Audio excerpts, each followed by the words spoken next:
जर गिर्यारोहण हा खेळ आहे तर या खेळाचे नियम कुठे आहेत असं सांगायचंच काही नाहीये तर हां. काय माहितीच नाही कारण सांगायचं काही नाही. लिडरशिप स्किलची गरज नाही. मी फार उपरोधिक टोन मध्ये बोललो कारण ह्या खेळाकडे फक्त आणि फक्त उत्पन्नाचं साधन म्हणून बघतात.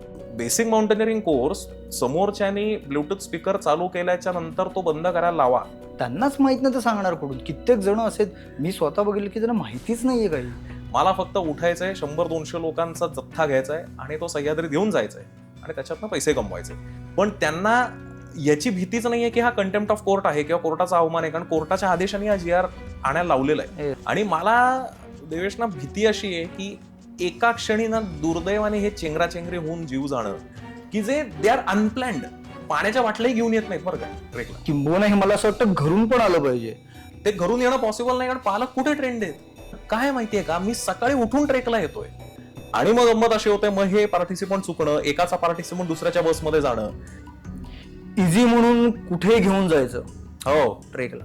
तुला भीती नाही वाटत आहे की उद्या एखादा पडला वरनं आणि उद्या केस झाली आणि मी उद्या जेलमध्ये गेलो तर काय होईल, माझ्या फॅमिलीचे काय होईल, ही भीती कुठे आहे? मी तुला हरिश्चंद्रगडचा किस्सा सांगतो. पण मंदिराकडे परत येत असताना मुलगी एका दगडावर बसून रडत होती. ती रडत त्याच्यासाठी होती की तो ग्रुप मिस झाला. आता ग्रुप बस निघून गेली. अरे यार, मी जसं म्हणलं तसं त्या GRला जसं सिरियसली घेतलं जात नाही, रेस्क्यू टीमला तरी कुठं सिरियसली घेतलं जाते. आणि तिला रेस्क्यू करणाऱ्या रेस्क्यू टीमवर FIR दाखल करायच्या धमक्या. तर दुसऱ्या दिवशी सकाळी 8-8:30 या गावकऱ्यांचा मला फोन आला की त्या बाईचं असं म्हणणं होतं की 3 जण अडकले होते, तुम्ही 6 लोक का पाठवली?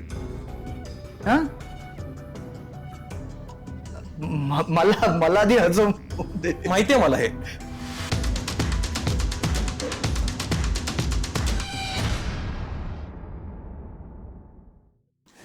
नमस्कार. ट्रॅव्हलकोर कॅफेच्या आजच्या भागामध्ये तुमच्या सगळ्यांचं मनापासून स्वागत. पावसाळा सुरू झाला आहे, त्याच्यामुळे सगळ्या गडांवरती खूप गर्दी दिसणार आहे. सगळे गड भरले जाणार आहेत. काय की धबधबे जसे भरतात तसे प्रत्येक गडावरती आपल्याला जागा शोधावी लागणार आहे की कुठे माणसं आहेत, कुठे जागा आहे, कुठे गड आहेत, कुठे इतिहास आहे.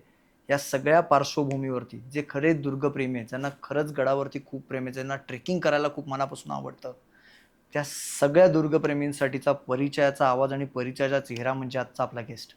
त्याचं नाव आहे ओंकार ओक. तुम्ही सगळ्यांनी त्याला वेगवेगळ्या ठिकाणी वेगवेगळ्या माध्यमातून बघितलं असेल. 300-350 पेक्षा जास्त गड किल्ले त्याने केलेले आहेत. आणि त्यापेक्षा सगळ्यात महत्त्वाचं म्हणजे रेस्क्यू टीम, जी अव्याहतपणे महाराष्ट्राच्या वेगवेगळ्या सह्याद्रीच्या कोपऱ्यांमध्ये अगदी अथक परिश्रम घेऊन काम करत असते. 12 वर्ष तो ह्याचं काम करतोय आणि सध्या तो मॅक या संस्थेचा किंवा मॅक या ऑर्गनायझेशनचा तो डिरेक्टर आहे, फोटोग्राफर आहे, रेकर आहे. हे सगळं असून सुद्धा तो एक उत्तम लेखक आहे. सो तो आज आपल्याला सांगणार आहे की महाराष्ट्रात सह्याद्रीमध्ये कानाकोपऱ्यात जे जे अपघात घडतात ते होऊ नयेत म्हणून, किंवा ते झाल्यानंतर त्यांना करायला लागणारी मेहनत, वेगवेगळ्या दुर्घटना आणि प्रशासन, ट्रेकिंग ऑर्गनायझर्स आणि ट्रेकर्स की ह्यांनी स्वतःमध्ये काय मूलभूत बदल केले पाहिजेत जेणेकरून महाराष्ट्राचं पर्यटन हे आणखीन ग्रो होईल, ते वाढ असेल, सूज नसेल. सो या बेसिक नोटवरनं आपण सुरू करूया. सो सगळ्यात आधी मला तुझं एक तर स्वागत आहे आणि मॅक या संस्थेबद्दल, त्याचे फायदे काय. आत्ता तू त्या मॅकचे डिरेक्टर आहेस. सो मॅक ही संस्था करते काय, ती गव्हर्नमेंट ऑथोराईज आहे की काय, बेसिकली त्याचे डिटेल्स हवेत. बिकॉज खूप लोक विचारतात की खूप लोकांचा असं संभ्रम आहे की मॅक थ्रू आमचं रजिस्ट्रेशन झालेलं आहे, that means we are safe or आम्ही प्रोफेशनल आहोत. सो सगळ्यात आधी थँक्यू की तुम्ही या पॉडकास्टसाठी मला बोलवलात. सो महा ॲडव्हेंचर काउन्सिल ज्या संस्थेचा मी आत्ता संचालक आहे, डायरेक्टर आहे. महा ॲडव्हेंचर काउन्सिल ही साधारणपणे 6 ते 7 वर्षांपूर्वी ही संस्था फॉर्म झाली. ती संस्था फॉर्म ह्या कारणासाठी झाली कारण महाराष्ट्रातलं ॲडव्हेंचर सेक्टर हे खूप अनरेग्युलेटेड आहे. म्हणजे तुम्ही बघाल की इथे ट्रेनिंगचा अभाव आहे किंवा आपण ज्याला अगदी स्पष्ट भाषेत म्हणतो की जो उठतो तो ट्रेकिंग क्लब चालू करतो. तर ह्या सगळ्याला रेग्युलेट कोण करणार? तर आपलं जे पर्यटन खातं आहे त्याच्यामध्ये साहसी पर्यटन हा महत्त्वाचा एक उपक्रम मानला जातो. साहसी पर्यटन हे रेग्युलेटेडच पाहिजे कारण त्याच्यात शब्द साहस आहे. आणि त्या साहसाला जर कुठली बंधनं नसतील, बंधनं म्हणजे नियमावली आपण म्हणूया, तर ते धोकादायक ठरू शकतं आणि अर्थात ते it is a life risk. So या सगळ्या पर्यटनाला, साहसी पर्यटनाला कुठेतरी रेग्युलेट करण्यासाठी आपल्याकडे जे टुरिझम डिपार्टमेंट आहे किंवा ज्याला आपण राज्य पर्यटन खातं म्हणतो, त्या राज्य पर्यटन खात्याचा आणि आपल्या स्टेक होल्डर्सचा, म्हणजे ट्रेकिंग क्लब जे आहेत किंवा इंडिव्हिज्युअली फिरणारी जी लोक आहेत, ॲग्रिगेटर्स आहेत, ॲडव्हेंचर रिसॉर्ट्स आहेत, या सगळ्याचा कोणीतरी दुवा असणं गरजेचं होतं. So Maha adventure council or MAC work as a bridge between the stakeholders आणि गव्हर्नमेंट. सो तुमचे जर काही क्वेश्चन्स असतील किंवा तुमच्या जर काही गव्हर्नमेंटबद्दल शंका आहेत किंवा काही कन्सर्न्स आहेत, ते गव्हर्नमेंटपर्यंत पोहोचवायचं काम मॅक करतं, म्हणजेच महा ॲडव्हेंचर काउन्सिल करतं. आणि 2021 साली जे साहसी आयोजक, म्हणजे उपक्रम आयोजक आहेत, म्हणजे ज्याला आपण ॲडव्हेंचर ॲक्टिव्हिटी ऑर्गनायझर जे आहेत, त्या ॲडव्हेंचर ॲक्टिव्हिटी ऑर्गनायझर्सना रेग्युलेट करणारा एक GR म्हणजे शासन निर्णय हा पर्यटन खात्याने आणला, जो मॅकच्या साहाय्याने त्यांनी आणलेला होता. अर्थात त्याला मोठी पार्श्वभूमी आहे की 2009-10च्या काळामध्ये हिमालयामध्ये एक अपघात झाला, ज्याच्यामध्ये 2 मुलं मृत्युमुखी पडली. त्यांच्या पालकांनी हायकोर्टामध्ये जनहित रिट पिटिशन दाखल केली, नॉट जनहित याचिका, सो रिट पिटिशन दाखल केली की जर गिर्यारोहण हा खेळ आहे तर या खेळाचे नियम कुठे आहेत. आणि हायकोर्टाला ते पटलं. 2014 साली एक GR आला जो इम्प्रॅक्टिकल होता, त्याच्यामुळे त्याच्यावर स्टे ऑर्डर आणून तो GR बरखास्त करण्यात आला. नंतर मग परत 2018 साली एक GR आणण्यात आला, तो आधीपेक्षा जास्त इम्प्रॅक्टिकल होता, त्याच्यामुळे तोही बरखास्त करण्यात आला. आणि आत्ता जो 2021चा GR आहे, that governs the adventure activities. मग त्याच्यामध्ये एअर, वॉटर आणि लँड अशा तिन्ही ॲक्टिव्हिटीज ज्या ऑर्गनाईज होतात, तर त्या रेग्युलेट कशा करायच्या याचं एक त्यांनी नियमावली दिलेली आहे.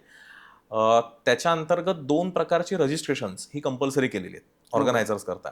तर आता समजा मॅक सारखी कुठली ऑर्गनायझेशन अस्तित्वात नसती तर, आणि एकदम जर सरकारने हा GR आणला असता, तर थोडेसे तळागाळातले ऑर्गनायझर्स आहेत किंवा लांबच्या शहरांमधले की जिथे गिर्यारोहणाचा फारसा संबंध नाहीये, पण पॅशन असल्यामुळे त्यांनी ते चालू केलेलं आहे, अशा लोकांचा खूप संभ्रम निर्माण झाला असता की नक्की करायचंय काय, आमच्यावर हे डायरेक्टली लादलं गेलेलं आहे.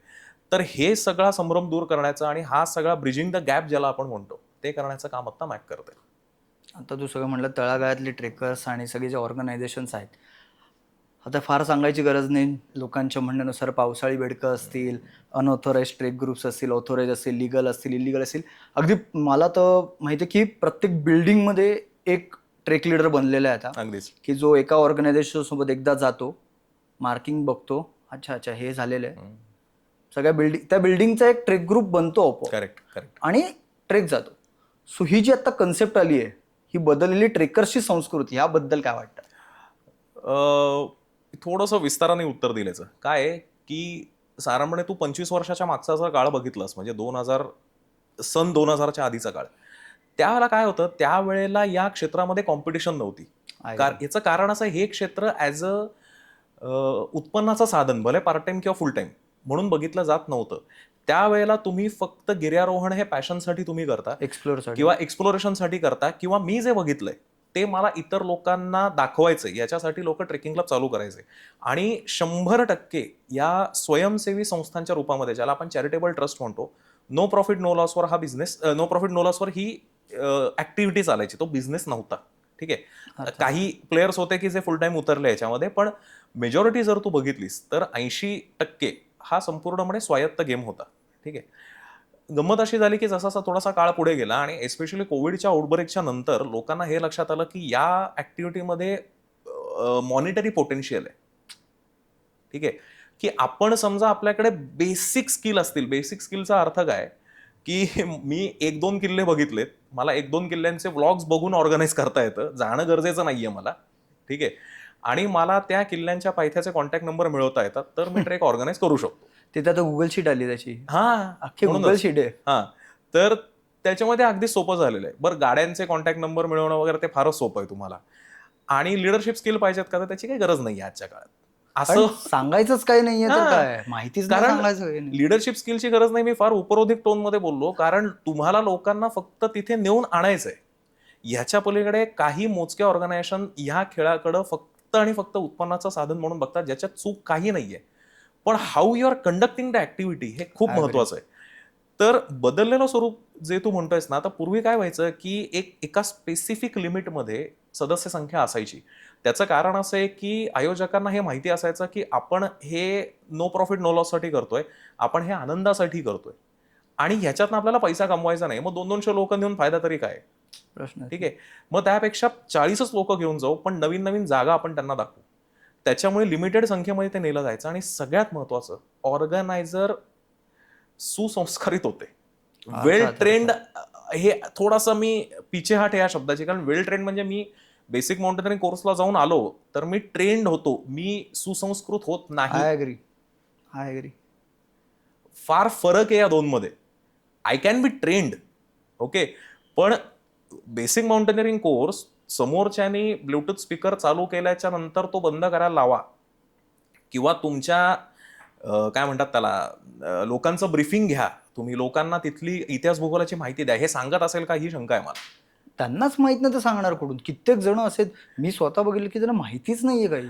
हे लीडर्स आले कुठनं? तर त्याचं कारण असं काय होतं, समजा आपण एक 4-5 जण ट्रेकला गेलो, 2-3 वेळा ट्रेकला गेलो, त्यावेळेला मला हे जाणवतं की माझा बरा फिटनेस आहे, मला मला इंस्टाग्रामवर फॉलोअर वाढवता येतात, कुठेतरी मला एक चांगले व्हिडिओ टाकता येतात, माझ्या कोणीतरी ओळखीचा ग्राफिक डिझायनर आहे जो रील्स वगैरे चांगले, मीडियावाला माणूस आहे, तो रील्स वगैरे चांगले बनवू शकतो, आणि मी माझी चांगली पब्लिसिटी करू शकतो. मग मी उद्या एखाद्या नावाने ट्रेकिंग क्लब चालू करतो, मला काहीही आगापिछा नसतो, माझा ना फर्स्ट एड कोर्स झालाय, ना कुठला रोप कोर्स झालेला आहे, ना कुठला बेसिक कोर्स झालेला आहे, मला फक्त उठायचंय, 100-200 लोकांचा जथ्था घ्यायचा आहे आणि तो सह्याद्रीत घेऊन जायचा आहे आणि त्याच्यातनं पैसे कमवायचे. ही जी मेंटॅलिटी काही स्पेसिफिक ऑर्गनायझरशी बदलली, मी सगळे म्हणत नाही याच्यामध्ये, अर्थात अर्थात. कारण व्यावसायिक भावना ठेवून सुद्धा उत्कृष्ट पद्धतीने ऑर्गनाईज करणारे ऑर्गनायझर आजही महाराष्ट्रात आहेत. हो हो, त्यातले किमान 200 तरी माझ्या ओळखीचे आहेत, कमीत कमी सांगतोय मी. अर्थात अर्थ खूप ओके, खूप जण कमीत आहेत. कमी 200 म्हणतोय, की जे लिटरली त्यांचं उदाहरण घेऊन लोकांनी ट्रेकिंग क्लब चालू करावा. म्हणजे स्वयंसेवी संस्था हे अजून वेगळं आहे, मी हे प्रोफेशनल ऑर्गनायझर्स म्हणतोय. पण कसं आहे, त्यांच्यातनंच मग बाहेर निघालेले किंवा त्यांच्यावर कधी काळी 10 ट्रेकला आलेले Lead पार्टिसिपंट, हे ज्याला त्यांना कळतं की अरे यांचा रोल काय असतो, तर काय नाही, एक गाडीमध्ये लोकांना बसवायचं, मग काहीतरी अंताक्षरी लावायची, पायथ्याला घेऊन जायचं, ब्रेकफास्ट द्यायचा, किल्ला चढवून आणायचा आणि परत आणायचं. पण हे पार्टिसिपंटला वाटतं, ऑर्गनायझरचं पडद्यामागचं काम ह्याच्यापेक्षा खूप जास्त आहे.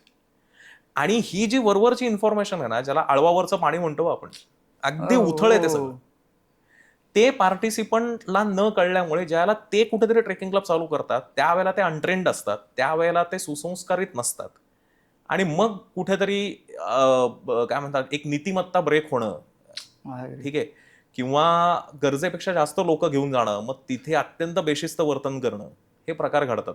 दुर्दैवाने कोविडच्या आउटब्रेकच्या नंतर ही संस्कृती फोफावली, कारण सोशल मीडियाचा वापर तुलाही लक्षात आला असेल की 2020च्या नंतर जास्त झाला. सगळेच जण करायला लागले. म्हणजे आता जेवढे ऑर्गनायझर करतात, तर बेस विलेजरने स्वतःची पेजेस चालू केली आहेत, स्वतः सोशल मीडियात एवढे हे केलंय की मला बरंच हेच वाटतं की आपण प्रत्येक वेळेस ऑर्गनायझर आणि हे हे अर्थात त्यांची चूक आहेत, काही वादच नाही, पण तरी जे काही बेस विलेजर्स आहेत त्यांची पण मला बऱ्यापैकी ह्याच्यामध्ये वाटते, बिकॉज त्यांचं ग्रुमिंग झालं नाही, ते पण आता त्या पैशांच्या मागे किंवा ह्याच्या मागे लागलेत. चल मला 100 नाही 200 मिनिटं, मग गाईडसाठी असतील, चहासाठी, व्हॉट एव्हर जे काय त्यांची कारण असतील. त्याच्यामुळे घडत काय गेलं की तो जो गाईड आहे विलेज मधला, तो चप्पल घालून चढतोय, तो अनवाणी चढतोय, त्याला सवय आहे, हे पार्टिसिपंटला कळत नाही. Perfect perfect. सो ते चप्पल घालून चढणार. आणि गंमत अशी आहे की हे बघ, आपण जसं म्हणतो की ही एक लाट आलेली आहे ज्याच्यामध्ये आता गावकरीही मागे नाहीयेत, त्यांना स्मार्टफोन अवेलेबल झाले, त्यांना नेटवर्क अवेलेबल झाले, आणि they have become very smart, कारण ते ह्या लोकांच्या सतत कॉन्टॅक्टमध्ये असतात. हो, ओके, आणि शेवटी त्यांचंही ते प्रोफेशन आहे. ओके, सो त्यांनी त्यांच्या पद्धतीने स्वतःला ग्रूम करून त्यांनी उत्कृष्ट पद्धतीने ते या लाटेमध्ये सामायिक झाले. आता हे बघ, याच्यामध्ये आपण जे म्हणतो की माणुसकी हरवली, ओके, गावकऱ्यांकडनं, तर काही गावकरी किंवा काही गावं आहेत तशी, की तुम्हाला पूर्वी जो एक काय म्हणतात, जो एक अगदी मायेचा ओलावा वगैरे मिळायचा, तो आता तुम्हाला फारच कमर्शियलायझेशनमध्ये तो कन्वर्ट झालेला आहे. हे काळानुरूप घडणारच, 100% घडणार. पण ह्याला सुद्धा एक्सेप्शन असणारे गावकरी आणि गावं आहेतच की. जसं मी म्हणलं की जसे वाईट ऑर्गनायझर आहेत, उत्कृष्ट ऑर्गनायझर आहेतच, पण ह्याच्यामुळे काय झालंय की या सोशल मीडियाच्या प्रभावामुळे सगळ्याच स्तरातले घटक हे आता ग्रूम झालेत, हे आता ऍक्टिव्हेट झालेत, आणि त्याच्यामुळे आता जे महाराष्ट्रातल्या पदभ्रमणाला किंवा ट्रेकिंगला जे स्वरूप प्राप्त झालंय ते अराजक आहे. हे मी ऑर्गनाईज म्हणतोय, मी स्वतंत्र फिरणाऱ्यांचं ह्याच्यात मुद्दा नाही, हे ऑर्गनाईज ऍक्टिव्हिटी म्हणतोय, ज्या कमर्शियल किंवा सेमी कमर्शियल आपण म्हणू अशा आहेत.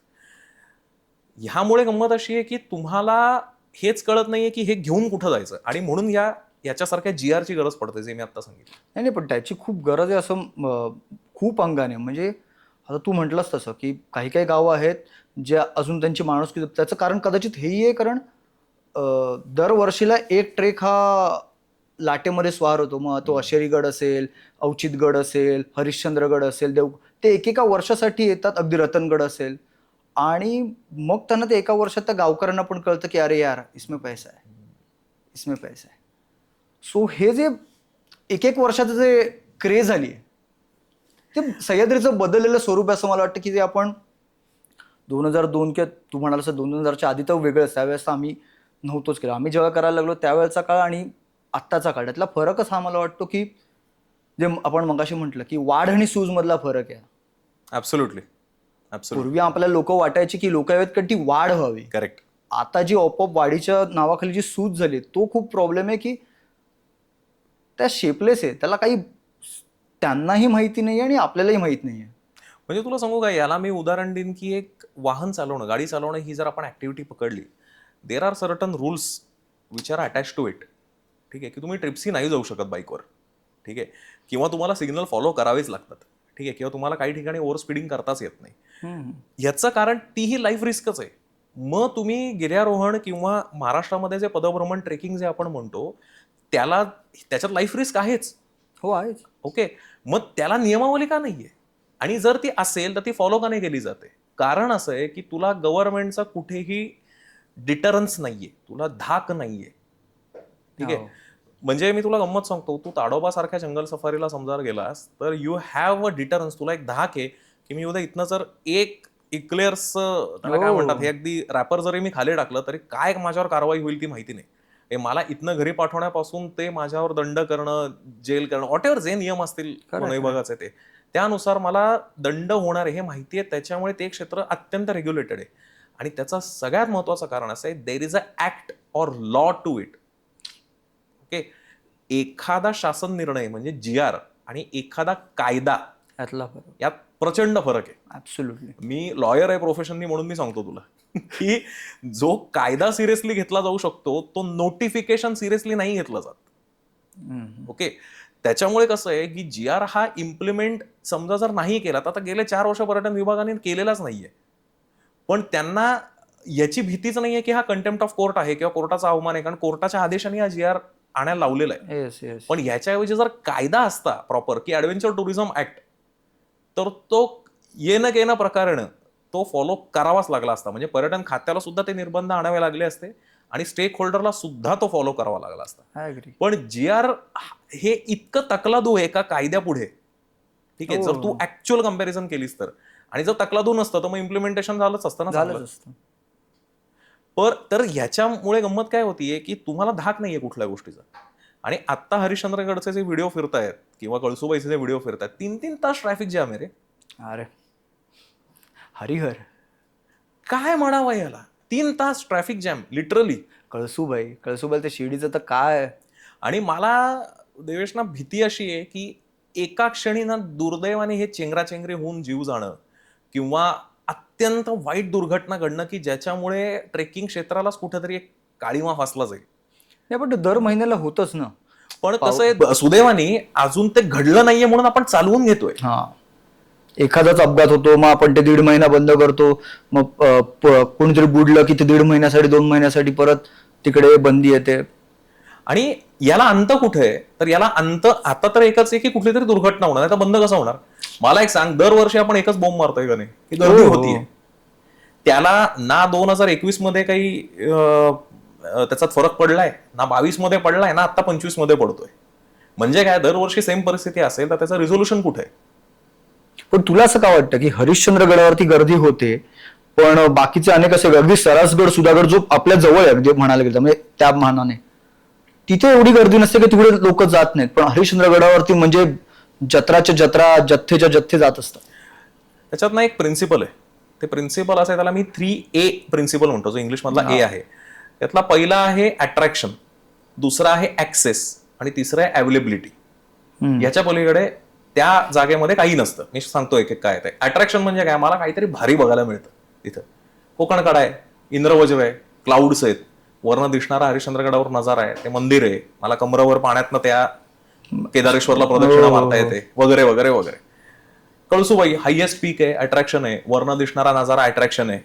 ठीक आहे, अगेन इंद्रवज्र दिसलंय, वेल अँड गुड. ठीक आहे, आता मला सांग, मी जर तुला म्हणलं उद्या बितनगडला जा, यातलं काय आहे तुझ्याकडं? हा व्हॉट इज अ USP? काहीच नाहीये. आणि अट्रॅक्शन का महत्वाचं आहे? कारण मला रील टाकायचंय. ते मला बेसिकली ह्याच्यातनं वेगळंच काहीतरी वाटतं की आता बऱ्यापैकी जे लोक जाऊन आफ्टर कोविड म्हणूया की लोकांचे एवढे सो कॉल्ड फेमस ट्रेक करून झालेत, तरी सुद्धा त्यांना त्या ट्रेकला जावं असं वाटत नाही की ज्या ट्रेकला गर्दी नाहीये. मी म्हणूनच म्हणलं ना, अट्रॅक्शन काय? उद्या मी तुला म्हणलं बितनगडवर जा, उद्या तुला मी म्हणलं कावनईवर जा. ठीक आहे, तर त्या अट्रॅक्शन शून्य आहे. तुला ल्युक्रेटिव्ह लुभावणारं काय आहे, किंवा तू लोकांचं अटेन्शन वेधून घेऊ शकशील असं त्याच्यामध्ये काहीच नाहीये. त्याच्यामुळे अट्रॅक्शन हा एक मुद्दा झाला. दुसरा जो वे आहे तो मी म्हणलं तो ऍक्सेस. ऍक्सेस कुठला? तर समजा मी तुला सांगितलं की तुला इंद्रवज्र 100% दिसेल, तुला क्लाउड 100% दिसतील, पण तुला 12 तास चालायचंय त्याच्याकरता, जाशील का? हा नाही मग ते नाही, कशाला 12 तास कोण चालणार? बरोबर. ठीक आहे, सो ऍक्सेस सोपा पाहिजे. 1-1.5-2 तासाची चाल आहे, 2-3 तासाची पकड चाल, अंधारबन सारखा ट्रेक आहे, फ्लॅट वॉक आहे संपूर्णपणे. ठीक आहे, किंवा हरिश्चंद्रगड, आता पाचनई रूटनी, आता तू हरिश्चंद्रगडावरची गर्दी जर बघशील ना, तर पाचनई रूट हा सोपा आहे, 1-1.25 तासाचा आहे. त्याच्याऐवजी खिरेश्वरचा जो रूट आहे, म्हणजे नळीची वाट तर सोडूनच दे, बेलपाडा साईडचा, म्हणजे तो तर ऍडव्हेंचरच आहे, पण जो पदभ्रमण ज्याच्यात तू करू शकतोस त्याच्यामध्ये खिरेश्वरचा रूट हा टेक्निकली वेळखाऊ आहे, अवघड नाहीये, वेळखाऊ आहे. हो, मी पहिल्यांदा खिरेश्वर थ्रू केलंय. Correct correct. त्याच्यामुळे तिथनं येणारा गर्दीचा क्वांटम हा पाचनईपेक्षा खूप कमी आहे, कारण नाही जात लोक, 1.5 तासात जाणं जास्त चांगलं. सो ऍक्सेस महत्वाचं आहे. आणि तिसरा अवेलेबिलिटी कशाची? रिसोर्सेसची. रिसोर्सेस म्हणजे काय? मला गेल्याच्यानंतर समोर कांदा भजी मिळते, मला खाली आनंद जेवायला मिळतंय. ठीक आहे, मला चेंजिंग रूम मिळतीये, मला वॉशरूम्स आहेत, मला झोपायला जागा आहे, मला राहायला टेंट आहे. आता अगेन हेच मी तुला म्हणलं की तुला अशा एखाद्या ठिकाणी जायचंय की तुला अट्रॅक्शन जबरदस्त आहे, पण 12 तास चालायचंय, म्हणजे ऍक्सेसची बोंब आहे आणि अवेलेबिलिटी नाहीये. म्हणजे काय? सगळं तुझं तुला कुकिंग करून खावं लागणार आहे, कशाला जायचं उगाच? हे एका सामान्य ट्रेकरच्या, आत्ता जी जनरेशन आहे ना, किंवा आत्ता जे ट्रेकला जात आहेत अशा लोकांच्या दृष्टीने विचार कर. So they are only concern about attraction first. ठीक आहे, त्याच्यामुळे काय होतं, बाकीच्या ठिकाणी ते अट्रॅक्शन नसल्यामुळे गर्दी होत नाही. हे सिंपल कारण आहे. Right right right. ओके, म्हणजे एखाद्या देखण्या हिरोचा सिनेमा चालावा आणि एखाद्या मीडियावॉकरचा चालू नये, ऍक्टिंग बिक्टिंग नंतर बघू आपण. हे तसे प्रकार आहेत थोडेसे. सो हे 3 खूप मॅटर करतात ऍडव्हेंचर टुरिझम मध्ये. आणि याचा जर अभाव असेल किंवा ह्याच्यापैकी एकाचा जरी अभाव असेल हो तरी गर्दी होत नाही. पण सिक्वेन्स पण खूप महत्वाचा आहे, बिकॉज लोकांना भलेही मला तिकडे वरती जो मॅगी बनवायला आवडत असेल तर सुद्धा ती प्लेस अट्रॅक्टिव्ह आहे का, त्याच्यासाठी मला किती चालायला लागते हे आधी कॅल्क्युलेट केलं. मी तुला म्हणलं असं, हर्षगड म्हणजे हरिहरच्या समोरचा जो भास्करगड आहे तिथं काय नाही रे गर्दी होत, बरोबर समोर आहे. हरिश्चंद्रगडाच्या समोर भैरवगड आहे शिरपुंजाचा, किंवा त्याच्या शेजारी कलाडगड आहे, का नाही गर्दी होते? चिकटून येत ना, पायथे पण जवळपास आहेत एकमेकांचे, फार लांब नाही आहेत. कारण हे तिन्ही फॅक्टर मिसिंग आहेत. म्हणून डेडब्लॉक जे होतात, की आपण जे म्हणतो की ह्या वर्षी एक नवीन ठिकाण आलंय, तर तू हे तिन्ही पॅरामीटर्स त्याला लावून बघ. नवीन ठिकाण आलंय या गोष्टीला, नवीन ठिकाण आलंय. नाही, पण मला म्हणजे परत सेम माझा ना प्रॉब्लेम असा होतो ना की तुझ्याशी बोलताना एवढ्या गोष्टी माझ्या डोक्यात स्वतःला विचारायच्यात ना तुला, की आता हिमालयन ट्रेक्स जिकडे ऑर्गनायझेशन्स आहेत, ऑर्गनायझर्स आहेत, तिकडचे ऑर्गनायझर त्यांचे टर्म्स अँड कंडिशन्स सगळं 100% फॉलो करतात. त्यांच्याकडे चॉईसच नाही, ऑप्शन नाही. जे करेक्ट ते तसं जर महाराष्ट्रात इम्प्लिमेंट करायचं झालं, बिकॉज महाराष्ट्रात मुळात ट्रेक, एक तर हा फरक कळला पाहिजे, ट्रेक, ट्रिप आणि वॉक आहेत. लोक बसून तिथपर्यंत जायला ते ट्रिप आहे, हे लोकांना जोपर्यंत कळत नाही आणि वरती जातो तो ट्रेक चालू करतो, त्यातल्या दोघांमधला फरक जोपर्यंत कळत नाही. सो हा मुळात फरक पडला येतो. आणि तीच लोक म्हणजे जी महाराष्ट्रात असं सगळं करतात तेच तिकडे जाऊन सगळं फॉलो करतात, सगळे गिअर्स घालतात, अगदी ऑर्गनायझर पासून तिकडच्या लिडर्स पासून आपली सगळी लोक रेंट आउट करून घेतात. पण मग इकडे लोक हिल्स घालून जातात, इतर गोष्टी करतात. याच्यात गंमत अशी आहे की रिस्क फॅक्टर जो आहे ना, ओके, तो दोन्हीकडे तसा काही फार फरक नाही, तुमचा जीव दोन्हीकडे जाणार आहे. पण हिमालयाचं जर तू म्हणालास ना, तर हिमालयामध्ये तुला ती मुळातच भीती आहे. ठीक आहे, तू कॅज्युअली घेऊ शकत नाहीस त्या गोष्टीला, पहिली गोष्ट. आणि दुसरी गोष्ट अशी, त्या त्या एरियातले म्हणजे उत्तराखंड हिमालय असेल किंवा हिमाचल प्रदेशमधले ट्रेक असतील, तर ह्याच्यामध्ये काय होतं, त्या त्या रिजनचे नियमच इतके स्ट्रॉंग आहेत, ते त्या ऑर्गनायझरला सुद्धा फॉलो करावे लागतात. ठीक मे बी तसे आउटबर्स्ट झालेत, जसं आता जेवढे अपघात झाले त्या साईडला, म्हणजे दुर्दैवी अपघात पण होऊ नये. हा, म्हणजे तुला परत हिमालय या भव्यतेचीच भीती आहे एक प्रकारची. आणि ती इतकी अनसर्टन्टी की मी उद्या स्नोमधनं चालताना जर ते स्पाइक्स घातले नाहीत तर मला काहीतरी इजा होऊ शकते.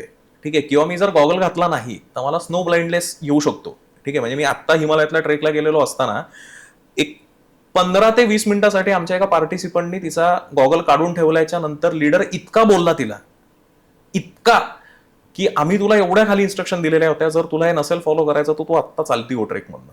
हे सह्याद्रीत घडतं का आपल्याकडे? अरे ऑफिशियली मी बघितलंय की लपून छपून दारूच्या बाटल्या घेऊन जाणं, नाही दादा मी लांब जाऊन सिगरेट मारू का, हे इतकं सर्रास होतं इथे, ते तिकडे नाही. काय माहितीये का, की मी तुला म्हणूनच म्हणलं की ट्रेंड ऑर्गनायझर आणि सुसंस्कृत ऑर्गनायझर याच्यात फरक आहे. ठीक आहे, आणि म्हणलं असं सगळेच वाईट नाहीयेत, उत्कृष्ट ऑर्गनायझर आहेतच, नाही असं नाहीये, त्यांच्यावर तुला हे प्रकार दिसणार नाहीत. पण गंमत काय होते माहितीये का, इथे पार्टिसिपंट सुद्धा ट्रेंड नाहीयेत. बट त्यांना ट्रेन करायची जबाबदारी कोणाची?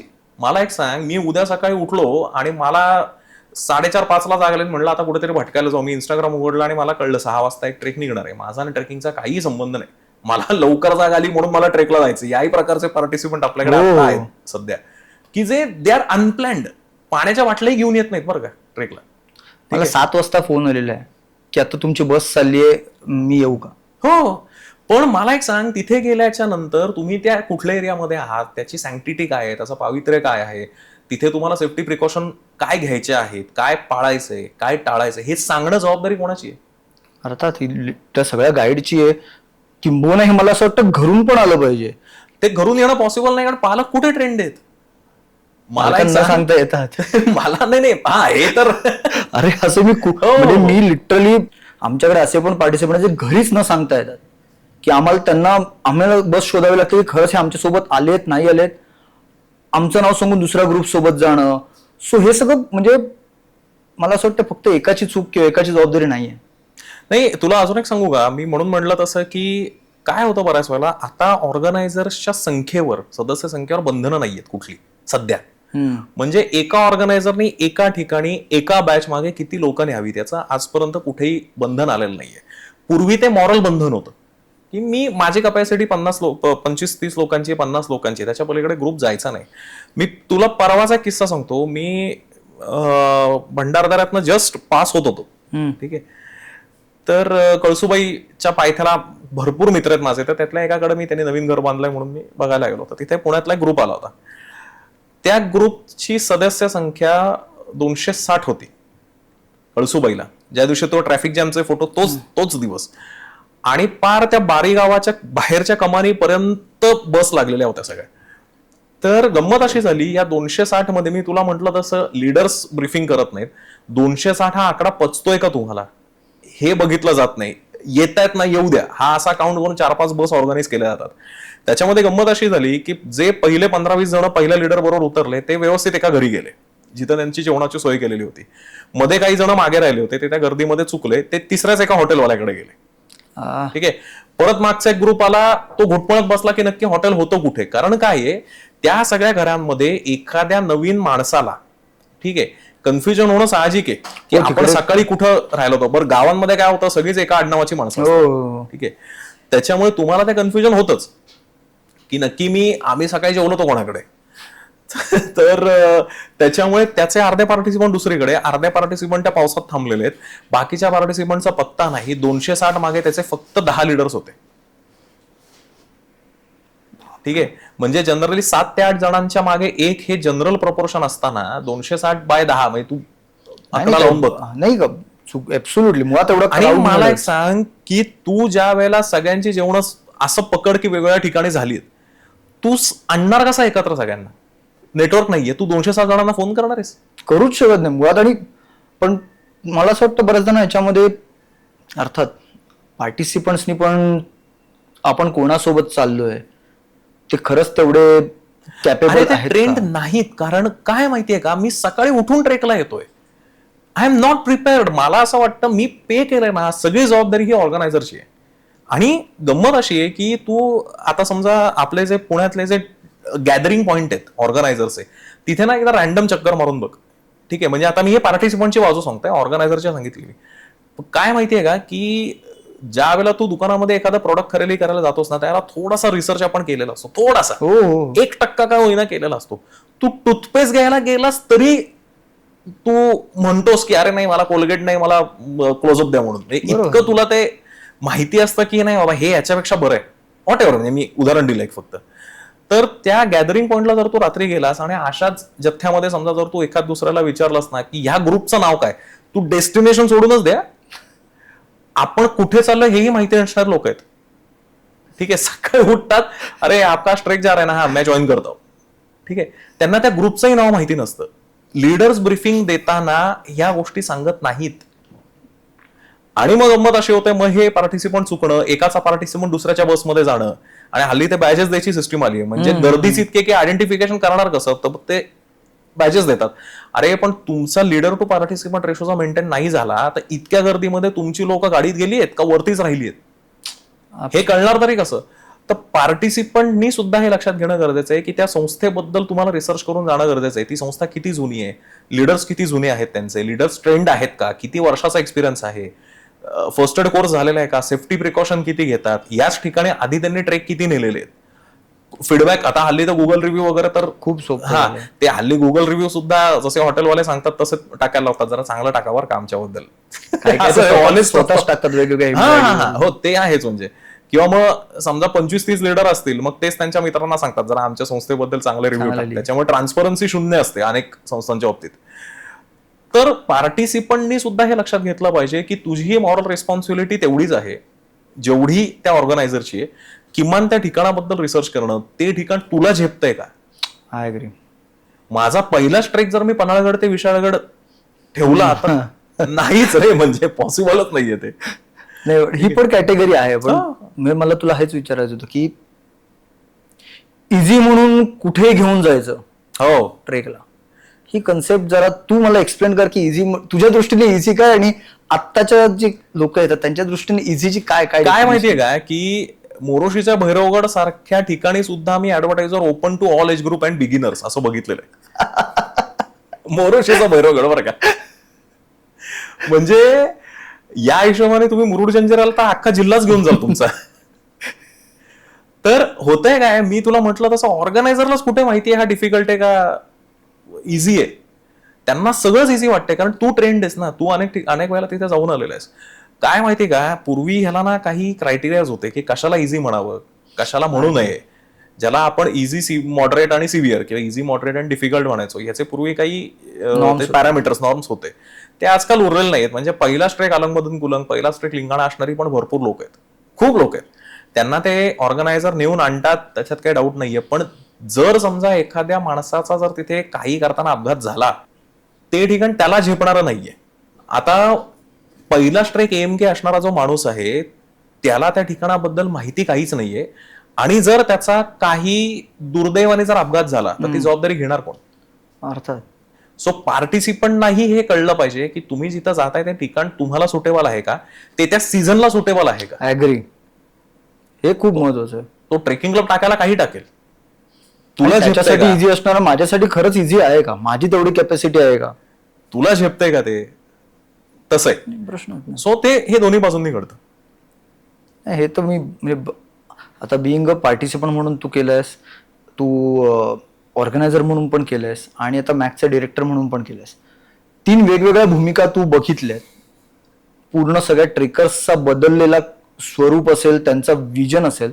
सह्याद्रीकडे बघायचं किंबहुना सह्याद्री ते असं ट्रिप म्हणूनच समजलं असं माझं मत आहे की जायचं तिकडे. बिकॉज मला असा अनुभव आहे की लोकांनी मला सांगितलं वरती ग्रीन रूम आहे का, डॉमिनोज आहे का. म्हणजे जिकडे मोबाईलच्या रेंजची वानवा आहे, पाण्याची वानवा आहे, वॉशरूमची वानवा आहे, तिकडे त्यांना ग्रीन रूम आणि डॉमिनोज हवं आहे.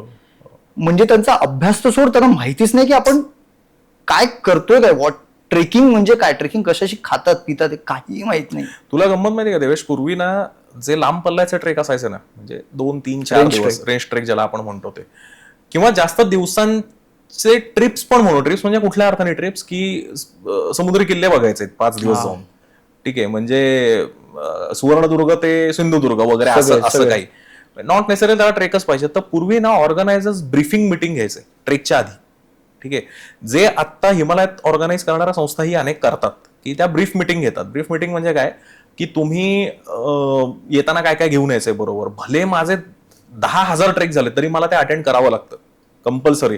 अनेकांचे असे पण नॉर्म आहेत की ब्रीफिंग मिटिंगला नसाल तर त्यांचं कॅन्सल करतात, पार्टिसिपेशन कॅन्सल करतात ट्रेक मधलं. इतके स्ट्रिक्ट फॉलो करणारे ऑर्गनायझर आहेत की त्या ब्रीफ मिटिंगमध्ये मग तुम्ही एनरोल केलेलं आहे पण तुम्ही परत एकदा विचार करा, अशी अशी तिथे परिस्थिती असणार आहे, तुम्हाला वॉशरूम अवेलेबल असेलच असं काही नाही, व्हॉट एव्हर, म्हणजे किंवा आपल्याला कॅम्पसाईटमध्ये राहावं लागेल, किंवा हा किल्ला असा असा डिफिकल्ट आहे, इथे इथे क्रॉक पॅच आहे, असे असे चॅलेंजेस आहेत, हे सगळं ब्रीफ करणाऱ्या ब्रीफिंग मिटिंग व्हायच्या. आजही घडतात, नाही असं नाहीये, पण खूप कमी झालंय प्रमाण. नाही, खूप कमी झालं. त्याच्यामुळे लोकांना ना किमान 5 ते 6 दिवस आधीच आयडिया यायची की अरे मी नाव तर दिलेलं आहे, पण बरं झालं हे सांगतायत मी वेळीच बॅकआउट केलं. कारण 5-6 दिवस आधी करायचे मीटिंग व्हायची. आता तू गंमत बघताय, केदारनाथ यात्रेचे व्हिडिओ जे येत आहेत आता, जे इथून केदारनाथ यात्रेचे केदारनाथचे ट्रेक घेऊन जात असतील त्यांना हे काय माहिती नसेल का की असं घडतंय. तू इथनं एवढ्या लांब लोकांना घेऊन जाणार आणि 25 किलोमीटरच्या लाईनीत तू त्यांना उभं करणार, ऍब्सोल्युटली, त्याला अर्थ नाहीये ना, काही लॉजिकच नाही. त्याच्यामुळे हे फॅक्टर्स तुझ्या कंट्रोलमध्ये आहेत. तिथे काय अचानक गर्दी झालेली नाहीये, you have a prior idea की हा सीझन आहे तिथला, तरी तू नेतोयस, मग याचा अर्थ काय, you are just running after the commercial things, nothing else. Absolutely, म्हणजे बेसिकली एथिक्स सोडल्यानंतर ज्या ज्या गोष्टी सुचायला लागतात त्यातल्या या गोष्टी आहेत. खरंय. महाराष्ट्राला ट्रेकर्स जे आता ऑर्गनाइज्ड आहेत किंवा इलिगल आहे जसं म्हणूया, बिकॉज जे 600 रुपयात करणार, 500 रुपयात करणार, मला स्वस्तात नेल्याचा काहीही प्रॉब्लेम नाही, पण त्या स्वस्तात नेणं म्हणजे चीप गोष्टी देणं किंवा नस देणं, गाईड नसणं, ह्या सगळ्यांवरती कंट्रोल आणण्यासाठी मॅक किंवा सरकार म्हणून, प्रशासन म्हणून, सरकार कारण बदलत राहू शकतं, पण प्रशासन म्हणून काय काय उपाययोजना एक बेसिक तरी केल्या पाहिजेत की ह्या असल्या पाहिजेत. बिंग पार्टिसिपंटकडे पण ह्या गोष्टी असल्याच पाहिजेत जसं की हिमालयात आहे, आणि ऑर्गनायझरच्या पण ह्या गोष्टी असल्याच पाहिजेत, लिडर्सच्या पण आणि सगळ्यांच्या. त्याच्यासाठी तो जी आर आहे, ऍक्च्युली त्याच्यासाठी जी आर आहे. पण गंमत अशी आहे ना की इम्प्लिमेंटेशनचीच बोंब आहे. म्हणजे आपल्याकडे तू बघशील ना की सिग्नल पोल उभा आहे पण लाईटच बंद आहेत सिग्नलचे, तसं घडलेलं आहे आता. ओके, पूर्वी तर तो पण नव्हता, आता तो सिग्नल आहे पण तो चालूच नाही, आता ट्रॅफिक जॅम होणारच आहे, ठीक आहे. त्यामुळे या सगळ्या ऑर्गनायझर्सना कंट्रोल करणारी नियमावली हीच त्या जी आरच्या माध्यमातून आणली गेली होती, पण त्याचा ग्राउंड लेवलला इतका बोजवारा उडालेला आहे, कारण तुला अत्यंत भोंगळ कारभार आहे पर्यटन खात्याचा. म्हणजे त्यांच्या कुचराईला शब्दच नाहीयेत माझ्याकडे. निव्वळ त्यांनी तो चांगला असलेला जी आर इतका बिनकामाचा ठरवलेला आहे की मी उद्या उठून भीती वाटली पाहिजे ना ट्रेक ऑर्गनाईज करायला. मी कायम सांगतो की ट्रेक ऑर्गनाईज करणं, तुम्ही जे म्हणताय ना की अरे कमर्शियल काम आहे किंवा आनंदाचं काम आहे, आनंदाचं नंतर येते. भीती वाटली पाहिजे तुम्हाला ट्रेक ऑर्गनाईज करताना की अरे आपण 30, 40, 200 लोकांची जबाबदारी घेऊन जाताय तुम्ही, आणि it's not easy, it's a life risk. Absolutely, ठीक आहे. तू मोरोशीच्या भैरवगडला लोकांना थ्रिल म्हणून पावसात नेशील आणि तू म्हणशील की अरे नाही आपल्याला साहस हवंय तर आपण विदाऊट इक्विपमेंट करूया. तुला भीती नाही वाटत आहे की उद्या एखादा पडला वरनं आणि उद्या केस झाली आणि मी उद्या जेलमध्ये गेलो तर काय होईल, माझ्या फॅमिलीचं काय होईल? ही भीती कुठे आहे? हे होत नसल्या, आणि बरं ही भीती का नाहीये, कारण कायदा नाहीये. तू सिग्नल तोडल्याच्या नंतर तुला समोरचं दिसतोय की ट्रॅफिक पोलीस थांबलेला आहे, त्याला तू तोडत नाहीस, पण तू पहाटे 4 वाजता तोडशील का नाही? जरी लाल सिग्नल दिसतोय तरी तू तोडणारच, हे सगळ्यांना माहिती आहे. तर त्याच्यामुळे नुसताना सिग्नल लावून उपयोग नाही, तिथे ट्रॅफिक पोलीस पण पाहिजेत. ओके, पण तुला एक उदाहरण देतो, म्हणजे अर्थात याच्या परफेक्ट अपोजिट घडलं. कर्नाळा, जिकडे अगदी वर वासोट्याला पण आहे, कर्नाळ्याला पण आहे, कारण तिकडे फॉरेस्ट डिपार्टमेंट काम करतं, प्लॅस्टिक सगळं बॅन आहे वगैरे वगैरे वगैरे. आणि तसा गेला मुंबईतला ट्रेक आहे, मला विचारशील तर बाबा अजिबात सोपा ट्रेक नाही, आणि व्यवस्थित ट्रेक आहे, ट्रेक मीडियम लेवलचा. आपण उगाच त्याला अरे असं म्हणणार खरंच नाही, लोक थकतात आणि वरती झाल्यानंतर तर काहीच छप्पर नसल्यामुळे एक्झॉस्ट होतो माणूस. करेक्ट. एक माणूस अगदी वेल ट्रेंड ट्रेक लीडर म्हणतोय मी, ट्रेक लीडर, तो हार्ट अटॅकने गेला. हो हो हो, अगदी 2 वर्षापूर्वीची गोष्ट असेल. बरोबर. तो ओळखीचा होता माझ्या गेलेला. आमच्या समोरच गेला. तर काय होतं ना की कधी कधी जवळची गोष्ट आहे, अगदी अरे आपल्या युज टू झाली आहे म्हणून आपण ती खूप कॅज्युअली घेतोय असं मला वाटायला लागलं.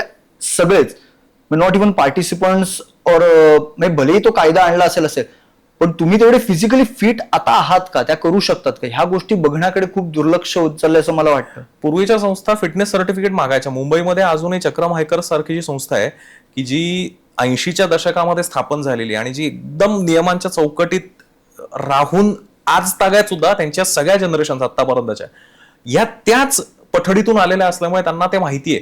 म्हणजे मुरुड जंजिऱ्यासारख्या किल्ल्याला सुद्धा जर तू शूज घातले नाही तर ते बाहेर काढतात तुला. ही एक संस्कृती आपल्याकडे. तर त्यांच्याकडे ते सह्यांकन म्हणून त्यांचा एक उपक्रम असतो. एक त्यांचं दर वर्षाआड ते एक लांब पल्ल्याचे आणि जास्त दिवसांचे 5-6 दिवसांचे ते ट्रेक ऑर्गनाईज करतात. एक पट्टा घेतात आणि त्याच्यावर रेंज ट्रेक असतो. त्याच्या आधी मेडिकल सर्टिफिकेट ते मॅन्डेटरी करतात. त्याच्या आधी प्री ट्रेक ब्रीफिंग असतं. हे कोण करतं आजकाल? हे कोणीही करत नाही.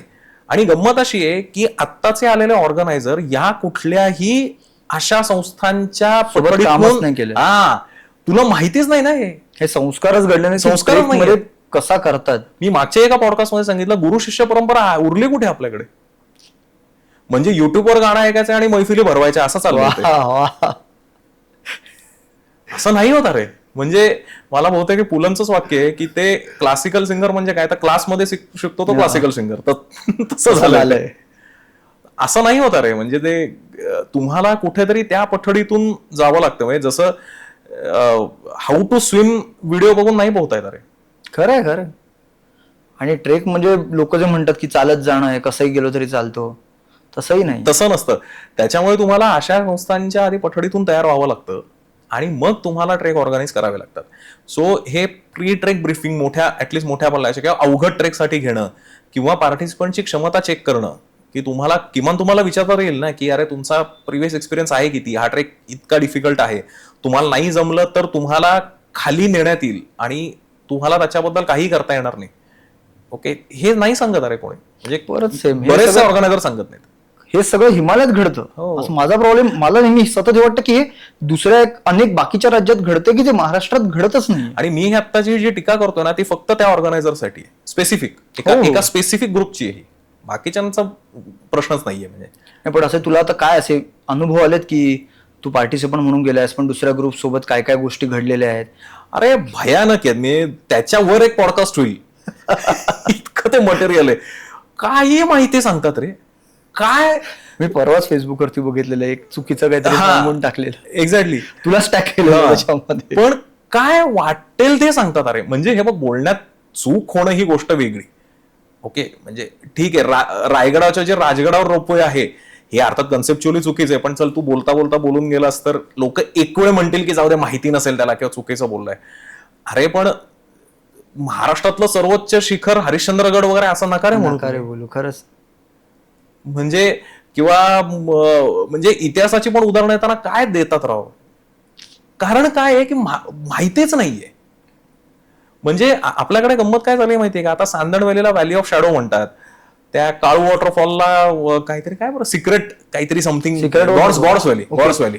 ओके, हे मला ते गुगलला टॅग केलंय गॉड्स व्हॅली म्हणून. आता असे जर लोक आपल्याकडे असतील काय सांगणार तू समोरच्याला. म्हणजे हा एक मुद्दा, हा नॉलेजचा मुद्दा झाला. ठीक आहे, बरं चल ते पण अपग्रेड करता येईल एक्सपिरियन्स नुसार. अरे पण ऑर्गनाईज करताना मी जसं मगाशी तुला म्हटलं की तुमचं लीडर टू पार्टिसिपंट सिंकच नाहीये. तुम्ही जेवायला कोणाकडे घालताय. म्हणजे मी तुला हरिश्चंद्रगडचा किस्सा सांगतो. एक कोकण कड्यावरनं आपण मंदिराकडे परत येत असताना एक ओढे लागतात छोटे छोटे. तिथे एक मुलगी एका दगडावर बसून रडत होती. ठीक आहे, आणि त्या दिवसाचा काही फार संख्या नव्हती तिथे. म्हणजे नोव्हेंबर डिसेंबरचा महिना होता आणि म्हणजे इतरला 15,000 पब्लिक असेल तर त्याला 3,000 होते. हा तो रेशो होता. इतके म्हणजे ओके टाईप गर्दी होती. हा, तर गंमत अशी झाली की ती ज्या ग्रुप बरोबर आली होती त्या ग्रुपची संख्या काहीतरी 100-125 होती. आणि मला असं वाटतं काहीतरी वॉशरूम वगैरे जायला ग्रुप पासून वेगळी झाली. आणि तो ग्रुप निघून गेला. कारण 150च्या संख्येमध्ये लीडरला हेच माहिती नाही की एक पार्टिसिपंट कुठेतरी गेलाय. बरं, त्या मुलीने कोणाला सांगितलं नाही की तू थांब माझ्यासाठी, मी आपण एकत्र जाऊ पुढे वगैरे. तर ती रडत त्याच्यासाठी होती की तो ग्रुप मिस झाला आता. ठीक आहे. आणि काय होतं, माणूस ही नवीन लोक, म्हणजे एस्पेशली तुझा पहिलाच ट्रेक आहे, तू ज्याला पॅनिक मध्ये येतोस ना की आता अननोन टेरेन मध्ये कोणीच दिसत नाही आजूबाजूला, सगळे पुढे निघून गेलेत, त्यावेळेला तुला काय करायचं सुचत नाही. सुदैवाने मी आणि माझा मित्र आम्ही कोकण कड्यावरच परत येत होतो ना, आम्ही तो ग्रुप बघितला होता कड्यावर. काय झालं तर ती मला म्हणाली की ग्रुप मिस झालाय, म्हणजे मी थांबले होते आणि ते पुढे निघून गेले. तर म्हणलं काय हरकत नाही, म्हणलं गडावर अशी काय खूप आज गर्दी नाहीये, तर ते कोणाकडे गेलेत, म्हणजे कुठलं हॉटेल वगैरे. तर म्हणे मला काहीच माहिती नाही. बरं, आता त्या हरिश्चंद्रगडचं कसं आहे किंवा आधार कुठल्याही गडाचा एकाच आडनावाची लोक असतात, म्हणजे तुलाही माहितीये, भारमल, बादड अशाच आडनावाची लोक. सो तिला हेच माहिती नव्हतं की नक्की तिचा ग्रुप सकाळी कुठल्या माणसाकडे जेवलाय किंवा ब्रेकफास्ट केलाय किंवा कोणाकडे जेवणाची सोय आहे, त्या गावकऱ्याचं नाव काय आहे, लीडरचं नाव काय आहे, ग्रुपचं नाव काय आहे, हेही माहित नव्हतं. ते त्याला ते बॅजेस वगैरे द्यायची पद्धत फार काय चालू झाली नव्हती. मी 19-20च्या आसपासची मी तुला, म्हणजे कोरोना याच्या जस्ट आधीची गोष्ट आहे. तर म्हणजे त्याही वेळेला बरं का, हे कोरोनाच्या आउटब्रेकच्या आधी सुद्धा असे काही महाभाग होते की जे 150-200 संख्येने न्यायचे. ठीक आहे. मी तिला म्हणलं अरे आता शोधणार कुठे तुला. तर सुदैवानी तिला मी म्हणलं की अगं काय ग्रुप फोटो बिटो काही आहे का म्हणलं तुझ्याकडे काही. तर मला म्हणले ग्रुप फोटो कसा काय. तर मी तिला म्हणलं दाखव काही असेल तर. गंमत अशी झाली, तिच्या सुदैवानी ती ज्या हॉटेलच्या बाहेर त्यांनी सकाळी ब्रेकफास्ट केला होता त्याच हॉटेलच्या बाहेर त्यांनी ग्रुप फोटो काढला, त्या हॉटेलचा बॅनर दिसत होता तिथे. आणि तो मित्रच होता गावकरी माझा. मग मी तिला म्हटलं आपण एक काम करू, आपण त्याच्याकडे जाऊ आणि तुझा ग्रुप तुला तिथेच भेटेल. आम्ही घेऊन गेल्याच्यानंतर त्यांच्या ग्रुपमधली काही मागं राहिलेली लोक तिथे तिला भेटली, पण ती जिथे आम्हाला भेटली आणि तिथून त्यांचं हॉटेल जिथे होतं तिथे 20-25 मिनिटाचं अंतर होतं. त्या काळामध्ये पुढचा ग्रुप खाली निघून गेलेला होता आणि काही मागचे लोक मागे थांबले होते, म्हणून तिला आम्ही तो ग्रुप मिळवून देण्यात यशस्वी ठरलो. जर तो ग्रुप फोटो नसता तर ते फार अवघड झालं असतं आमच्यासाठी. असं कधी घडलंय? हो, 100% की ग्रुप बस निघून गेलीये. अरे यार, निघून गेलीये बस. अरे ग्रुप लीडर काउंटच नव्हता, 260 आहेत का 262 आहेत. हे घडतं आडराई सारख्या ठिकाणी. तू जाऊन बघ हरिश्चंद्रगडच्या पायथ्याला 200-300 बसेस असतात. आणि हे काम आहे ऑर्गनायझरचं ब्रीफिंगच्या दरम्यान सांगणं की ड्रायव्हरचं नाव काय, बस दिसते कशी, बसचा फोटो ग्रुपवर तुम्ही पाठवला पाहिजे. एकाच कलरच्या एकाच पठडीच्या जुनावण्यांच्या ज्या बसेस आहेत आपल्या पुण्यामध्ये त्या दिसायला एकसारख्याच दिसतात सगळ्या, किंवा कुठल्याही ट्रॅव्हल वाले. बसचा नंबर फोटो ग्रुपवरती टाकायला कुठे टाकतात. अरे जिथे ग्रुपचंच नाव पार्टिसिपंटला माहिती नाही, हे तर फारच ऍडव्हान्स गोष्टी बोलतोय आपण ऍक्च्युली. आणि मग असे अपघात घडल्याच्या नंतर मग काय होतं, कॉन्फ्लिक्ट त्याच्यातनं निर्माण होतात. अपघातांवरनं रेस्क्यू, तू सगळं हे आता रेस्क्यूचंही काम करतोस आणि सो रेस्क्यू हा खूप महत्वाचा टॉपिक आहे, कारण ती एक तर गव्हर्नमेंट बॉडी नाही, गव्हर्नमेंटचं त्याच्यावरती काहीही अंकुश नाहीये. करेक्ट. आणि सगळं तुम्हाला सेल्फ फंडेड करावं लागतं आणि अशा कितीतरी आहेत. सो असं तुम्हाला वेगवेगळ्या ठिकाणून फोन आले असतील तर तिकडचे काही मला अनुभव, बिकॉज हे खूप महत्वाचं आहे ह्या सीझन साठी सुद्धा, की ज्यावेळेस सगळे सोकळ पावसाळी बेडकं आता बाहेर चाललेली आहे. अरे मी आता गेले मला वाटतं 12 वर्षांपेक्षा जास्त मी रेस्क्यू कोऑर्डिनेटर म्हणजे रेस्क्यू समन्वयक म्हणून मी काम करतोय. काय होतं माहिती का तुला, की रेस्क्यू ऑर्गनायझेशन्स यांना लोकांनी फार ग्रँटेड धरलेलं आहे. ग्रँटेड कुठल्या अर्थी धरलेलं आहे की काही उद्या ते येतातच आणि ते पैसेही मागत नाहीत. म्हणजे मला एखाद्या आपत्कालीन स्थितीतनं सोडवण्याची मला किंमत काहीच मोजावी लागत नाहीये. ओके, दे जस्ट कम आणि दे रेस्क्यू मी. ओके, सो मला मॉनिटरीली किंमत नाहीये आणि व्हॅल्यू वाईज सुद्धा ती किंमत उरलेली नाहीये. त्याच्यामुळे होतं काय की खूप लाईटली घेतलं होतं या सगळ्या गोष्टींना, आणि तुम्हाला तुमचं सगळं पर्सनल प्रोफेशनल लाईफ बाजूला ठेवून या सगळ्या गोष्टी कराव्या लागतात. आणि याच्या अगेन्स्ट काय मिळतं, काहीही मिळत नाही. मिळाला तर एखाद दुसरा अवॉर्ड, रेकग्निशन ते एखाद्या वेळेला मिळतं, पण त्या अवॉर्डचं काय करशील. पण बाकीचे लोक जे तुम्हाला गृहीत धरतात ग्रँटेड असतील तुझ्याकडे अनेक किस्से खूप आहेत. म्हणजे तुला ही प्रोसेस स्ट्रीमलाईन करायला, अरे आम्हाला असं सांगण्यात आलेलं आहे की तुम्ही आम्हाला शिकू नका ट्रेक कसं करायचं, ते आम्ही आमचं बघून घेऊ. रेस्क्यू झालेली लोक सांगतोय मी. हो, म्हणजे बॉडी काढल्याच्या नंतर एखाद्या व्यक्तीची ती बॉडी नातेवाईकांना ज्या वेळेला रेस्क्यू टीम हँडओव्हर करतात त्यावेळेला ते अर्थातच नातेवाईक ते काही बोलण्याच्या मनस्थितीत नसतात, ते सगळं ट्रॅजिक घडलेलं असतं. किमान 6 महिन्याने सुद्धा तुमच्या मनामध्ये ते राहत नाही की अरे या लोकांमुळे तो माणूस किमान आपल्याला शेवटचा बघायला तरी मिळालाय, काहीतरी ग्रॅटिट्यूड द्या त्यांना. मी असं म्हणत नाही 2-3 दिवसांनी द्या, 6 महिन्यांनी तरी माणसाला आठवण होऊ शकते ना. ऍब्सोल्युटली. ठीक आहे, तोंडावर म्हणजे कारचं दार लावून निघून गेलेले लोक आहेत रेस्क्यू मध्ये, म्हणजे बॉडी रिकव्हरी नाही म्हणते मी, की धडधाकड एखाद्या माणसाला बाहेर काढलं, त्याला सेफ ठिकाणी आणून असं पण घडलं. तुला हेच विचारणार होतो पुढे की असं घडलंय की थँक्यू सोड, तिथे ते येऊन गाडीमध्ये बसतात, रेस्क्यू टीम मेंबर बाहेर थांबलेले आहेत आमचे, आणि त्यांनी दार लावून घेतलं निघून गेलेत. घडलं नाही. मी जसं म्हणलं तसं त्या जीआरला जसं सिरियसली घेतलं जात नाही, रेस्क्यू टीमला तरी कुठं सिरियसली घेतलं जाते. घेतलं गेलं पाहिजे. एकतर ही काळाची गरज आहे, आणि मला विचारशील तर अक्षरशः पर्यटनाची आणि सह्याद्रीचीही खूप गरज आहे. त्याचा माहितीये कारण, माहितीये काय, ही पेड ऍक्टिव्हिटी नाहीये, ही चॅरिटी ऍक्टिव्हिटी. पण समजा करायची असेल पेड ऍक्टिव्हिटी, किंबहुना ह्याला एक ऑथोरायझेशन आलं पाहिजे असं जर वाटत असेल तर काय केलं पाहिजे? बिंग लॉयर पण सांग, आणि बिंग त्या जीआर मध्येच ही तरतूद आहे ऍक्च्युली. सगळं तू जीआर जर तो सेक्शन बघितला तर त्याच्यामध्ये रेस्क्यू टीम्सच्या खर्चाचं सगळं रिएम्बर्समेंट करणं किंवा त्यांना लिगल प्रोटेक्शन देणं. मगाशी आपला जो एक विषय झाला की एक इन्फ्लुएन्सर त्या एका धबधब्यातनं पडली खाली, आणि तिला रेस्क्यू करणाऱ्या रेस्क्यू टीमवर FIR दाखल करायच्या धमक्या इतर इन्स्टा इन्फ्लुएन्सरनी दिल्या.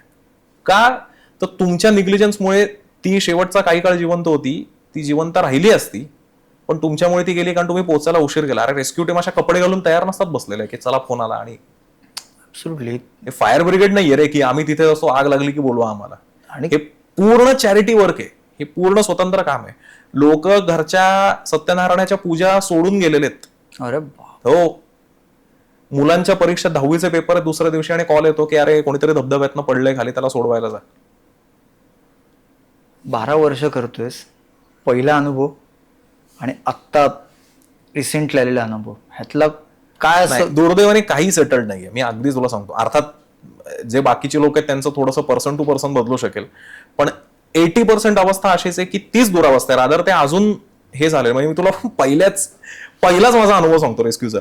काय झालं होतं, माहुली किल्ल्यावर एक 3 मुलं चुकली होती, आणि आम्ही खालच्या गावकऱ्यांना रिक्वेस्ट करून, मला तो कॉल आला रात्री 11-11:30 काहीतरी, की अशी मुलं चुकलेली आहेत, तर तुम्ही काहीतरी व्यवस्था करा. म्हणून मी खाली आमचे जे गुरुनाथ आणि रघुनाथ आगिवले असे बंधू आहेत, की जे किडा म्हणतो ना आपण त्या ह्याच्यात, खडानखडा तो किल्ला माहिती त्यांना, तर ते काही गावकऱ्यांना घेऊन वरती गेले तिथे. आणि त्यांना म्हणजे या गावकऱ्यांना मी असं सांगितलं होतं की वरच्या मुलांकडे जेवणाचं काही नाहीये, कारण ते वन डेच्या हिशोबाने ती मुलं आली होती की खाली गावात आल्यानंतर जेवूया, आणि ते रस्ता भटकले. सुदैवाने त्या मुलांकडे काय झालं होतं, पाणी होतं, आणि ती जरा जेन्झी कॅटेगरीतले असल्यामुळे त्यांच्याकडे पॉवर बँक वगैरे जरा, अरे हा म्हणजे ते बाकी काही नसेल तरी चालेल हल्ली ते, आणि खरंच गरज आहे, म्हणजे ती काय टीका करणारी गोष्ट नाहीये.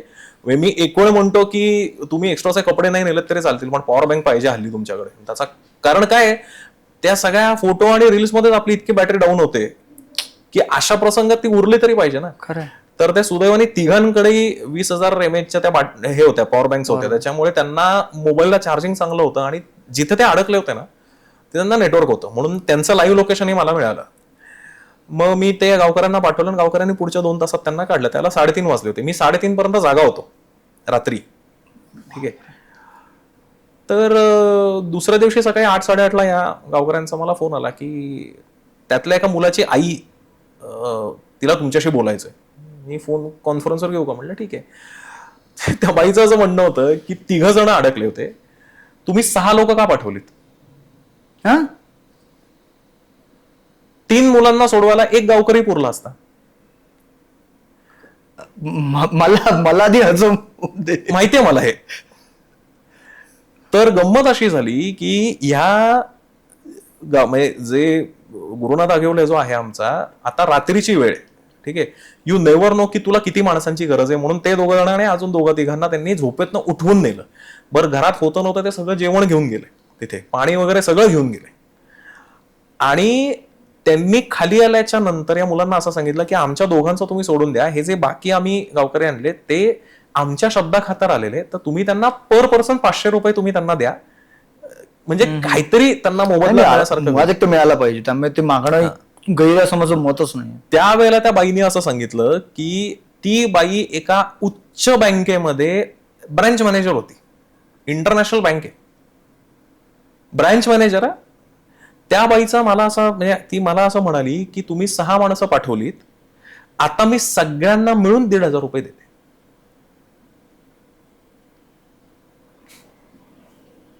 काय बोलू. ही गोष्ट 2000 अशीच मला वाटतं 12 असेल, त्या जवळपासचा काळ असेल. तो ह्या ज्या रेग्युलेशन्स आहेत ना, या स्ट्रिक्टली इम्प्लिमेंट होणं आणि त्या प्रॅक्टिकल ऍस्पेक्टनी लॉंग टर्मसाठी इम्प्लिमेंट होणं गरजेचं आहे. जे मी तुला आता तमिळनाडू सरकारचं एक्झाम्पल देत होतो की त्यांनी त्या वेबसाईटवर सगळे ट्रेकिंगचे रूट, डिफिकल्टी लेवल, तिथल्या गाईड्सचे तिथली माहिती आणि तिथलं एंट्री पास हे सगळं केल्याशिवाय तुम्हाला जाता येत नाही. आणि ही सरकारची वेबसाईट आहे. हे कधी होणार आपल्याकडे आय डोंट नो, पण हे झालं पाहिजे. कधी होईल बघूया. सो बेसिकली आता आपण शेवटाकडे चाललोय, तर मला खरंच जाणून घ्यायला आवडेल की BMC AMC हे सह्याद्रीच्या म्हणजे महाराष्ट्रासाठी मुळात आहे, बिकॉज हे कोर्सेस आहेत ते सगळे हिमालयन ट्रेक्ससाठी म्हणजे त्या निगडीत किंवा त्या संदर्भातले आहेत, किंबहुना त्याला अनुसरून डिझाईन केलेले आहेत. सो त्याचा महाराष्ट्रातल्या सह्याद्रीच्या ट्रेकिंगसाठी आणि ऑर्गनायझर्ससाठी किती उपयोग आहे, किंबहुना ते केले पाहिजेत की नाही केले पाहिजे? ऑनेस्टली तुला एक सांगतो, मी BMC AMC दोन्हीपैकी काहीही केलेलं नाही. ओके, पण मी तुला एवढं सांगू शकतो की ते करणं म्हणजे आवश्यक आहे. ओके, आवश्यक कशासाठी आहे तर you will get technically strong. तुम्हाला तिथे जे माउंटेनिअरिंग एथिक्स शिकवले जातात किंवा जे तुम्हाला टेक्निकल नॉलेज जे दिलं जातं ते तुम्हाला सह्याद्रीमध्ये उपयोगी पडू शकतं, की तुम्हाला बेसिक रोप हँडल कसा करायचा, इक्विपमेंट हँडल कसा करायचा वगैरे वगैरे. पण गंमत अशी आहे की तुम्ही चांगले लीडर बनू शकता का तो कोर्स करून आल्यावर?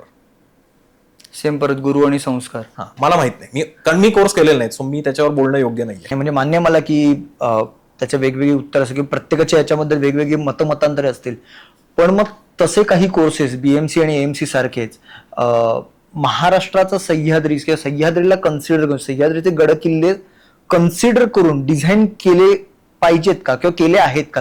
आता आहेत ऑलरेडी. म्हणजे GJIM नावाची जी ऑर्गनायझेशन आहे पुण्यामध्ये, त्या GJIMनी आता कोर्स केलेले आहेत. म्हणजे त्यांचा रादर डिप्लोमा इन माउंटेनिअरिंग आहे, म्हणजे ज्याच्यामध्ये सह्याद्री आणि नंतर that is connected to NIM, म्हणजे नेहरू इन्स्टिट्यूट ऑफ माउंटेनिअरिंग उत्तर काशी. त्या दोघांच्या काय संयुक्त ही ऍक्टिव्हिटी आहे. सो ते तुम्हाला करता येईल, जो डिप्लोमा आहे किंवा त्यांचे बेसिक रॉक क्लाइम्बिंग कोर्स वगैरे असतात. पण गंमत अशी आहे की डेडिकेटेड फक्त लिडरशिप डेव्हलपमेंट कोर्स जो असतो ना, डेडिकेटेड, ओके, तो असला पाहिजे असं मला वाटतं. ह्या कोर्सेसचा म्हणजे या कोर्सेस मधला तो एक भाग असेल सुद्धा की लिडरशिप स्किल हे करणं. पण ज्याला आपण सॉफ्ट स्किल म्हणतो ना, की भले तो 1 आठवड्याचा कोर्स असेल, पण लिडरशिप स्किल किंवा एक सक्सेसफुल ऍडव्हेंचरचा बिझनेस तुम्ही रन कसा करावा एथिकली अँड सस्टेनेबली, हे सांगणारा जर एखादा अभ्यासक्रम आला भविष्यामध्ये तर नथिंग लाईक इट. पण ते आलं पाहिजे असं माझं मत आहे. तो आजपासून जवळजवळ म्हणजे आजपासून असं म्हणण्यापेक्षा या महिन्यापासून पुढचे 8 महिने पर्यटनासाठी, सह्याद्रीसाठी आणि खास करून रेस्क्यू टीमसाठी खूप महत्वाचे आहेत. सो शेवटच्या नोटवरती मला तू सांग की आता पुढच्या 8 महिन्यांसाठी पर्यटकांनी, ट्रेकर्सनी आणि सोलो ऑर्गनायझर्सनी, वेगवेगळ्या लोकांनी, प्रशासनाने काय केलं पाहिजे की जेणेकरून हे अपघात होणार नाहीत, दुर्घटना टळतील आणि महाराष्ट्रातलं आणि सह्याद्रीचं जे पर्यटन आहे किंवा जो निसर्ग आहे तो असाच अबाधित राहील, किंबहुना सस्टेनेबल टुरिझम आपल्याला सगळ्यांना मिळून ते मेंटेन करता येईल किंवा वाढवता येईल? मला आधी पार्टिसिपंटला असं सांगायचंय की KYC करा तुम्ही आधी, ओके, ऑर्गनायझरची. ओके, की ह्याचं 999 आहे आणि त्याचा 899 म्हणून जाऊ नका. ओके, तुम्हाला एखादा 1600-1700 रुपये घेऊन पण up to the mark service देणारा आणि एथिकली घेऊन जाणारा ऑर्गनायझर असेल तरी तुम्ही थोडंसं डबल पैसे खर्च करायला पुढे मागे बघू नका. आणि तिथे तुम्ही असा एखादा ऑर्गनायझर तुम्ही यू कॅन सिलेक्ट इट की जो तुम्हाला हे सगळं फॅसिलिटेट करायला मदत करेल, जो तुम्हाला परिपूर्ण एक्सपिरियन्स देईल, पहिली गोष्ट. आणि ऑर्गनायझरसाठी मला हे सांगायचंय, पाट्या टाकणं बंद करा. स्पेसिफिक ऑर्गनायझर काही. आणि प्रशासनाने जी आर लागू करावा. ते मी बोलून काहीच होणार नाहीये, ते त्यांना जेव्हा वाटेल तेव्हाच ते करणार आहेत. पण आपल्या हातामध्ये हे 2च फॅक्टर आहेत की फक्त तुम्हाला मॉनिटरी बेनिफिट्स त्याच्यातनं मिळवायचे म्हणून तुम्ही ऑर्गनाईज करणं, हे याच्यात चूक नाही. पण if you are going against the ethics ते प्रचंड चूक आहे. त्याच्यामुळे एक सस्टेनेबल टुरिझम Tourism. डेव्हलप करण्याच्या दृष्टीने तुम्ही ट्रेक ऑर्गनाईज करा आणि it's a very happy sport. So तुम्हाला आनंद आणि पैसा मिळण्याबरोबरच तुम्ही लोकांना तो आनंद तुम्ही ट्रान्सफर करू शकता, प्रोव्हाइडेड तुम्ही कसे ऑर्गनाईज करताय. So train yourself first and then get into the game. ह्यानंतर फार काय बोलणं मी योग्य नाही, कारण कसं आहे ना, प्रत्येक गोष्ट ही संस्कारांवरती येऊन थांबते. ट्रेकिंग हा भलेही साहसी प्रकार असेल किंवा साहसी खेळ असेल, पण त्याला सुद्धा संस्कार, गुरु शिष्य परंपरा किती महत्वाची आणि कशी महत्वाची हे आज मी जसं म्हणतो की मी आज काय शिकलो, तर मी आज हे शिकलो की ट्रेकिंग करताना सुद्धा प्रत्येकाने, म्हणजे प्रशासन असेल, ट्रेकिंग ऑर्गनायझर्स असतील, ट्रेकर्स असतील, विलेजर असतील, आपल्या गावाकडचे सगळे जे आपले बंधू आहेत, की त्यांनी सस्टेनेबल टुरिझम डेव्हलप करण्यासाठी काय काय केलं पाहिजे. ही प्रत्येकाची मेहनत आहे. ही फक्त एकाची, माझी, तुझी अशी मेहनत नसून ही प्रत्येक पर्यटकाची मेहनत आहे, किंबहुना रिस्पॉन्सिबिलिटी, जबाबदारी आहे, की त्यांनी जर ठरवलं तरच हे पर्यटन वाचवू शकतो, वाढवू शकतो. सो थँक्यू ओंकार, आज तू एवढं सगळं सांगितलंस आणि मला वाटतं हा 1 तास 1.5 तास खूप कमी आहे आपल्यासाठी. आपल्याला अजून असे पॉडकास्ट करत राहिले पाहिजेत आणि ह्या स्पेशली सीझनसाठी तर आणखीन केले पाहिजेत. थँक्यू सो मच, कारण हा खूप महत्वाचा विषय आहे आणि हा ओपनली बोलला जाणं गरजेचं आहे. तर मला वेळेची मर्यादा न ठेवता बोलायला दिल्याबद्दल खूप तुमचे आभार.